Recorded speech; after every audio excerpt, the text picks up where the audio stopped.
내란 가담 혐의를 받고 있는 조지호 경찰청장과 김봉식 서울청장의 구속영장 실질심사가 오늘 오후에 진행됩니다. 경찰특별수사단은 김용현 전 국방부 장관의 보안폰과 관련 서버 등 압수물 분석에 주력하고 있습니다. 취재기자 연결해서 내용 들어보겠습니다. 표정우 기자.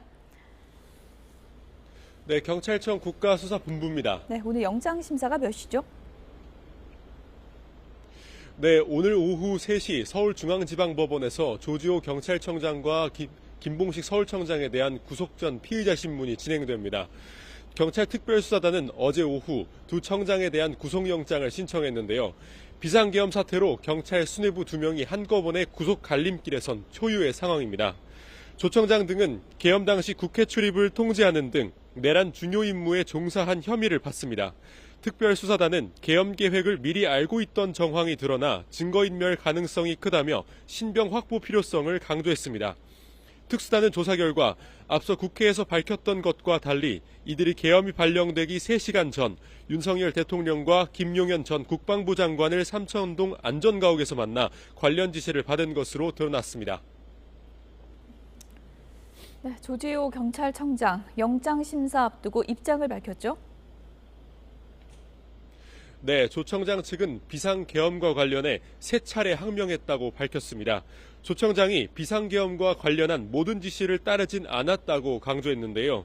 우선 계엄 3시간 전인 3일 저녁 7시 20분부터 5분 동안 이뤄진 회동에서 윤 대통령이 국회와 MBC를 포함한 언론사, 여론조사 꽃 등 접수해야 할 기관이 적힌 A4 용지를 건넸지만 헛소리로 여겨 찢어버렸다고 말했습니다.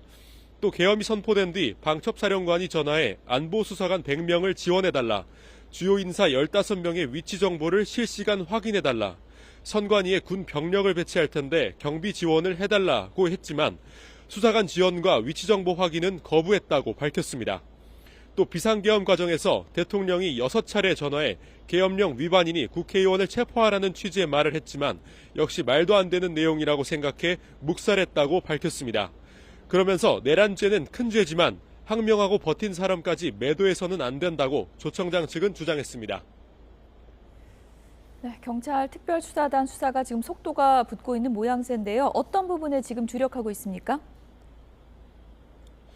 네, 경찰 특별수사단은 어제 압수한 김용현 전 국방부 장관의 보안폰과 관련 서버 분석에 주력하고 있습니다. 국방부에선 도청 방지 프로그램이 설치된 보안폰을, 수도방위사령부에선 통신 내역이 담긴 서버를 확보했는데요. 계엄 당시 김 전 장관이 보안폰을 통해 현장 지휘관들에게 여러 차례 지시를 내렸던 만큼 핵심 증거물로 꼽힙니다. 경찰은 압수물 분석과 동시에 관련자 소환 조사도 이어갈 방침입니다. 계엄 국무회의에 참석한 장관들과 계엄 작전을 실행한 군 장성들도 직접 불러 내란 사건 전모를 재구성할 방침입니다. 지금까지 경찰청 국가수사본부에서 YTN 표정우입니다.